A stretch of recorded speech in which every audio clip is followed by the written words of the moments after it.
Yo guys, what is going on? JPS back with another video, and today we're going to be reacting to World War One and how it started. But before we get into it, I want everyone to check out my shirt. It says Friday, and the reason I'm showing you is because I know fries are called chips in the UK, so I'm sorry if I offended you. But yeah, let's get into the video. If you're new here, hit the like button, hit subscribe. It's a Friday here, but I'm probably going to be posting this on Saturday or Sunday. I don't know yet, but if you guys like chips, everyone likes chips. Come on, or fries. Here we go, though. Really have watched a lot of World War II stuff, but nothing related to World War One, so it's going to be an eye-opener. It was called the War to End All Wars. Unfortunately, World War I didn't deliver on that promise. It was, however, the first time in the history of planet Earth that nations from around the world fought in a single war. It started with an assassination and a series of questionable decisions. We can point fingers and play the blame game, but really there is no single person or country that holds all of the responsibility. Could the war that killed millions have been prevented? Most definitely. Let's take a look at what caused the Great War, explore how it could have been prevented, and learn how to not repeat the mistakes of the past. World War I lasted from 1914 to 1918 and included countries in Europe, Russia, the United States, and countries in the Middle East. The two main sides of the war were the Central Powers, which consisted of Germany, Austria-Hungary, Italy, the Ottoman Empire, and Bulgaria, who fought against the Allied powers of France, Britain, Russia, Portugal, and Japan. Later in the war, the United States would also join the side of the Allies. But what happened? Why did all of these nations get involved in one of the most disastrous wars in history? Let's explore the mechanisms and missteps that led to the First World War. Although there were many players in World War I, the conflict started with Serbia and Austria-Hungary. The Serbian government was eager to claim more territory for the nation. Serbia was already in a state of aggression due to the Balkan Wars that just ended a year before the start of World War I. After the Balkan War, Serbian nationalists wanted to liberate the South Slavs of Austria-Hungary, thus unifying the Slavic peoples under one nation. The extreme nationalism led to the assassination of the Archduke Franz Ferdinand, who was heir to the Austro-Hungarian Empire.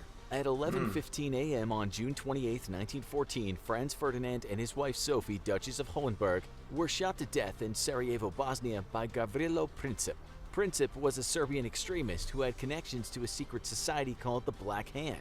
The assassination was the match that ignited the First World War. However, there were many other factors that led to the powder keg that would explode. Should the assassination of Franz Ferdinand have led to an all-out war? Probably not. There's more to the story here. In the shadows lived Kaiser Wilhelm II, who may as well be much to blame as Gavrilo Princip in starting World War I. Wilhelm II was the leader of Germany, and he was diabolical. Kaiser Wilhelm II wanted a strong Germany that dominated Europe both economically and militarily in strength. He did not want Russia or Great Britain to have more influence and power than he did. Therefore, Wilhelm II allied himself and Germany with Austria-Hungary. He knew that if Austria-Hungary went to war with Serbia, then Russia would come to Serbia's aid. This would drag Russia's ally France into the conflict. We'll examine later why Wilhelm wanted this war to happen so badly. Kaiser Wilhelm II secretly funded Austria-Hungary in their endeavor to suppress Serbia. He allowed Germany to give Austria-Hungary a carte blanche or blank check. Basically, Germany would fund the war effort using their wealthy economy to ensure Austria-Hungary came out on top. With the assassination of their heir and the backing of Germany, Austria-Hungary felt empowered to start their war with Serbia. They sent Serbia an ultimatum with such harsh terms that it was impossible to accept. There was only one alternative: war. But there was more to the story. The decisions of Austria-Hungary and Germany were clearly geared toward war. It's undeniable that World War I started because of these aggressive decisions, but could the whole conflict have been avoided if other countries had made better decisions? Probably. Were there strings being pulled behind the scenes by the countries on both sides of the war? Let's find out. Probably. First, let's take a look at the Triple Entente nations, which consisted of a secret pact. Hey, shout out to Big Ben. That's all I'm gonna say. Let's find out. First, let's take a look at the Triple Entente nations, which consisted of a secret pact between Great Britain, France, and Russia. Could any of these nations have secretly wanted a world war to heighten their power? Could there have been a secret plot by the Allies to set up a war they would eventually win? Russia is, and always has been, a large, powerful nation. What could Russia gain from a war against the Triple Alliance of Germany, Austria-Hungary, and Italy? At first glance, Russia's role in World War I seems to be based around supporting their ally of Serbia, but as we look closer, it seems that Russia's alliance only played a superficial role in their decisions to go to war. In fact, Russia barely even tried to find a diplomatic solution to prevent the conflict. Instead, they immediately started to deploy troops and ramp up military production once Austria-Hungary showed aggression towards Serbia. It would seem Russia had no intentions on working out the conflict diplomatically. History shows it was Russia, not Germany, that mobilized its military first. Russia may have wanted the war to claim more territory and power for the nation, but there was another player on the Triple Entente side who may have played a behind-the-scenes role in starting World War I. France did not make any outwardly aggressive moves in the months that led to the outbreak of war, but they were making secret strategic moves. France may be the only reason that Russia prepared for war in the first place. During talks of what was to be done about the Central Powers, France offered Russia its own blank check. The stipulation was that Russia would help Europeanize the Austrian-Hungary Empire. France had an idea of what this part of the world should look like, and rather than entering directly into a conflict, they funded the Russian military to start a war that they could benefit from. France encouraged Russia's aggression toward Austria-Hungary and Germany. A lot of this seems very speculative, but that is history for you. One thing, I have Russian blood in me. Forgot to tell you guys that. And Irish blood, so I'm very mixed watching this video. No, I'm kidding. I don't actually pick sides. But yeah, he said, could the war have been avoided? Or that they could It's kind of human nature, if I'm going to be honest. benefit from. I'm going to talk more France at the end, encouraged Russia's aggression toward Austria-Hungary and Germany. French leaders seemed to not like the idea of having a powerful nation of Germany right next door. If Germany was focusing on fighting Russia on the Eastern Front, it would provide France with the opportunity to either protect itself or launch an uncontested invasion into Germany from the Western Front. It would seem that things did not play out exactly as France predicted because of Germany's deployment of troops to fight on both the Russian and French fronts simultaneously. Now, if the shady actions of France leading up to the start of World War I surprised you, then what Great Britain did may shock you even more. Britain was a dominant force in colonization and had control of the seas with their powerful navy. Would they benefit from an all-out war in Europe? Germany was becoming powerful, both economically and militarily. Britain knew that this was a big threat to their empire. In the eyes of Great Britain's leaders, the world wasn't big enough for both a German empire and a British empire. If Germany continued on the path it was headed, Britain's global dominance of the seas and financial system would be threatened and perhaps lost. This was unacceptable to the leaders of Great Britain.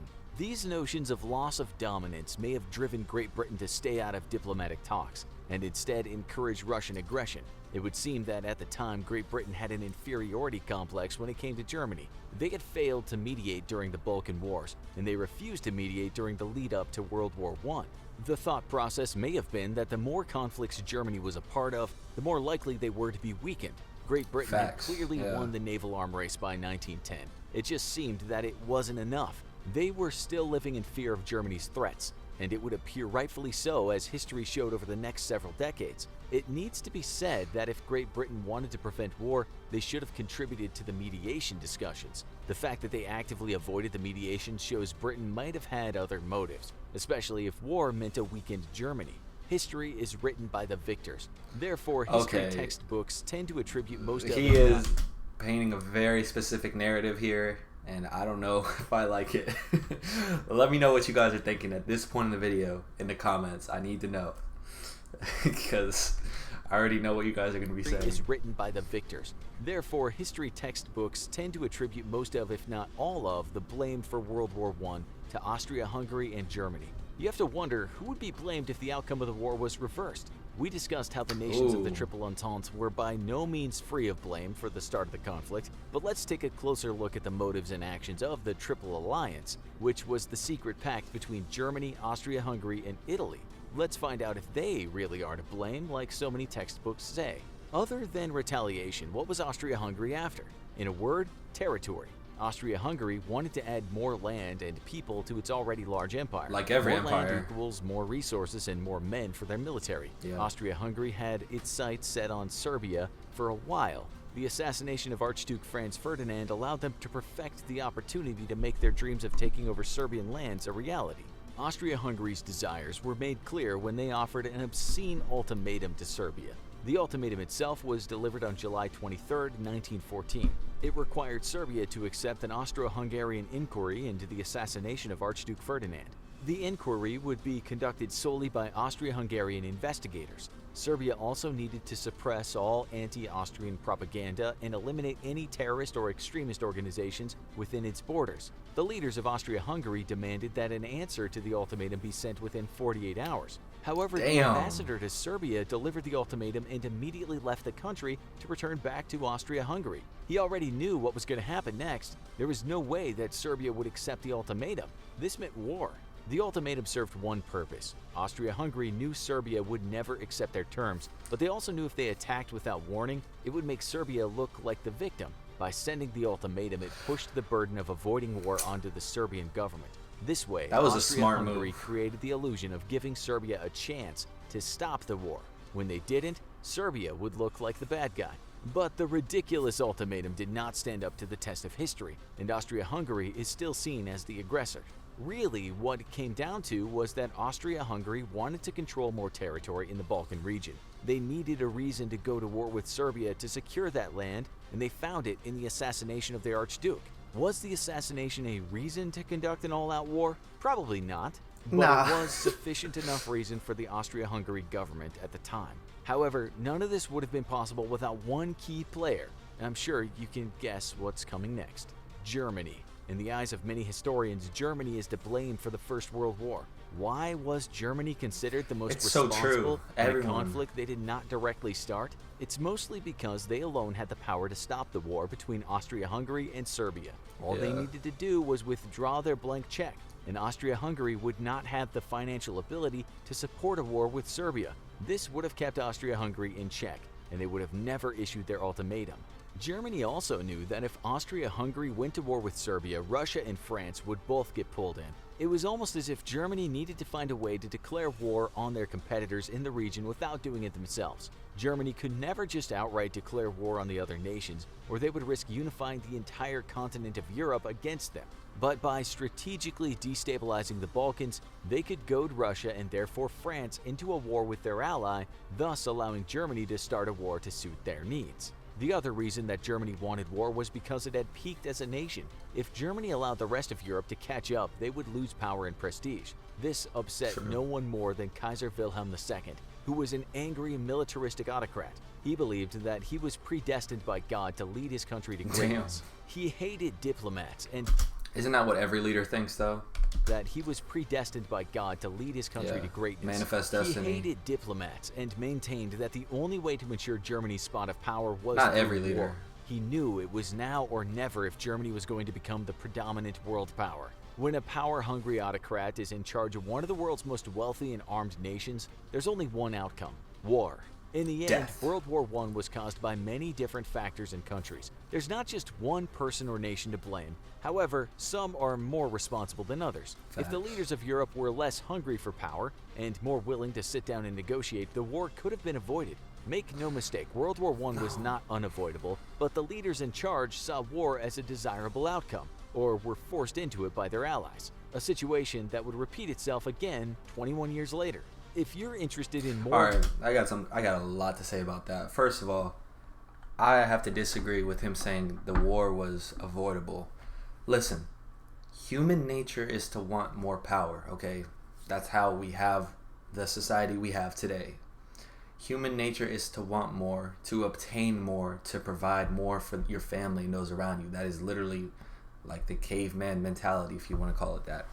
So when you say stuff like war, like, and it's not even just this video, it's just in general, people say, and I'm against war too. Anyone in their right mind is against war. Why would you want tons of people, mass crowds of people dying and people fighting and weapons and all that? That's not good. No one wants that in the right mind.